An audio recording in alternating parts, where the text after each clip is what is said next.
Sir একটা question করতে পারি? যা বলা দাঁড়াই বলো। আমার একটা কোশ্চেন ছিল স্যার, আমি অনলাইনে এক্সাম দিচ্ছিলাম, ওখানে কোশ্চেন ছিল মেট্রো রেলের বগি কয়টা? মেট্রো রেলের বগি কয়টা?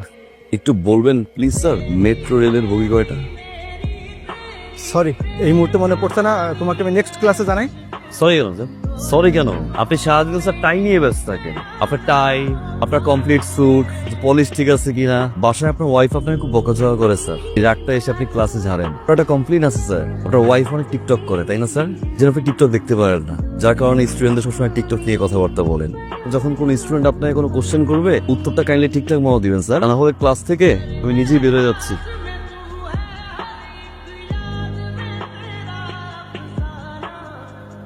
আপনি স্যারের সাথে এভাবে কেন কথা বলেন? মানে বউয়ের সাথে ঝগড়া করে যদি কেউ রাগটা ক্লাসে ঝাড়ে, এটা তো ঠিক না। বউ ঝগড়া করতেও ঝাড়াবা, বউ ঝাড়ি মারতেও ঝাড়িবা, বউ গালাগালি করতেও গালাগালি কর। সব মানে শেষে এরকম একটা সুন্দর মেয়েকে যদি কেউ বলে মেকআপ দিতে আসো, গায়ে লাগবে না? তাই বলে আপনি পুরো ক্লাসের সামনে স্যারকে এভাবে অপমান করে কথা বলবেন? তোমার নিয়ে যদি কেউ বাজে কথা বলে, স্যার তো দূরের কথা, এলাকার কমিশনার ছাড়বা। তুই মনে হয় ইউনিভার্সিটি বাসে যাবা, যাও, আজকে স্টুডেন্ট বেশি, অনেক জ্যাম, গরম, যাও তাহলে। ড্রপ দিতে যাচ্ছেন তাই তো? তুমি কি করো? সমাজ সেবা বলতে পারেন, সমাজ। তার মানে বেক জি বলতে পারেন বেকার। পড়াশোনা কতদূর করেছো? গ্রাজুয়েশন কমপ্লিট করে নিয়ে অনেক আন্টি পড়াশোনা না আমাদের টানে না, একটু ইন্টারেস্টটা কম। তোমার বাবা কি করেন? সরকারি কর্মকর্তা। আর তোমার মা? House wife. তুমি একটু ভিতরে যাও, আমি ওর সাথে কথা বলি। আচ্ছা ঠিক আছে। তুমি কিভাবে ভাবলে তোমার মতন একটা ছেলের সাথে আমি আমার মেয়ে ট্রিনার বিয়ে দেব? তুমি কিছুই করো না, বেকার। তোমার বাবা একজন সাধারণ কর্মচারী, তোমার সাথে আমি আমার মেয়ের বিয়ে। আমার যেই বাড়িটা দেখছো, এরকম আর 3টা বাড়ি আছে আমার ঢাকা শহর। Got it? আমার অ্যাকাউন্টে যে টাকা আছে, সেটাতে তুমি কখনো চোখে দেখা তো দূরের কল্পনাও করতে পারো। একটা রিলেশন হয় স্ট্যাটাসে। স্ট্যাটাস আমার যে লেভেল আর তোমার লেভেল, দুটা কখনোই এক না। আমার লেভেল হচ্ছে 5 তলা, তোমার গাছতলা। আশা করি এর চেয়ে বেশি কিছু আর তোমাকে আমার বলতে হবে না। এসো। ঠিকই বলছেন আঙ্কেল, স্ট্যাটাস, লেভেল, বাস্তবায়ন, ব্যবস্থা। তবে আঙ্কেল আপনার লেভেলই আসবো, হয় আমি আসবো, তাহলে আপনাকে আমি নিয়ে আসবো। 5 তলা আর গাছতলা সমান করে দিব আঙ্কেল। Serious uncle? আমি ইনকাম ট্যাক্স অফিস থেকে এসেছি। তোমরা ভিতরে যাও, আমি ওনাদের সাথে কথা বলি। যাও। ইমন সাহেব, আপনার আয়ের সাথে ব্যয়ের কোনো রকম মিল নেই, ফাইল দাও। ফাইন লাগবে না, মানে কেউ একজন একটা মিথ্যা অভিযোগ আমার নামে করেছে, আমরা কি কোনো একটা সেটেলমেন্টে আসতে পারি না? সে সুযোগ নাই ইমন সাহেব। আপনার এই যে উত্তরার বাড়ি 10 কাঠা, আপনার উল্লেখই নাই।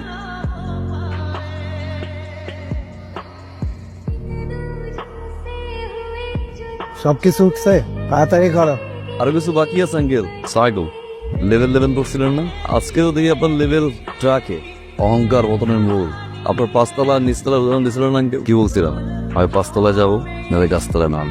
আপনার তো নতুন বাসা, নিচতলার বাসায় তো কোনো গাছ টাছ নাই, একটা গিফট নিয়ে আসছিলাম। ধরেন চাচা, ধরেন, প্রাপ্ত করে ধরেন। আসি আঙ্কেল, লেভেলে চলে আসলাম। আমি তো ছেলেটারে খারাপ কিছু বলিনি, তাকে তো অন্যায় কিছু বলিনি। আমি খালি বলছি তুমি এখন কিছু করো না, প্রতিষ্ঠিত হয়ে তারপর তুমি ট্রিনাকে বিয়ে করো। এটা আমার অপরাধ হয়েছে, আমার উপর প্রতিশোধ নিচ্ছে। কার সাথে কথা বলবাম? একটা বেয়াদবের সাথে, একটা অসভ্যর সাথে, মানুষের সাথে যার মধ্যে মনুষ্যত্ব বলতে কিছু নাই। যেই মানুষটা তার ভালোবাসার মানুষের বাবাকে রাস্তায় নামায় দেয়, তার সাথে আমি কথা বলবো? কি দোষ করছিল? না বলছো এটা আমার বাবার দোষ ছিল? তোমার মতো ছেলেকে হ্যাঁ বলার মতো কি যোগ্যতা আছে তোমার মধ্যে? আমার বাবা কেন, পৃথিবীর কোনো বাবা তোমাকে মাইনে নিবে না, হ্যাঁ বলবে না। আমি নিজেও তোমাকে কোনোদিন হ্যাঁ বলতাম না। আর তুমি যদি ছেলের মতো ছেলেই হইতা, তাহলে আমার বাবার সামনে তোমাকে চেঞ্জ করতাম।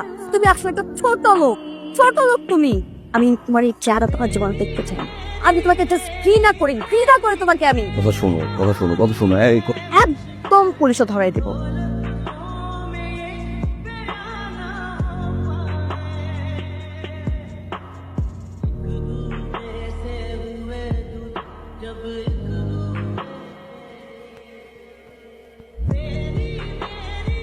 24,01,000 দেন ধার্য করিয়া এই কাজ সম্পন্ন হলো। বলেন আপনি কবুল? কবুল বলো। বলো না তোমার বাবার খুঁজে বের করা সুপাত্রকে। কবুল বলো। সরি আঙ্কেল, ডিস্টার্ব করলাম। আপনি তো কোনোভাবে আপনার মেয়ের সাথে আমার বিয়ে দিতে চান না। তো আঙ্কেল, আপনি ঘুরে ফিরে দিন শেষে আপনার মেয়ের জন্য একজন রেপিস্ট নিয়ে আসছেন। কি বলতেছো তুমি? কে রেপিস্ট?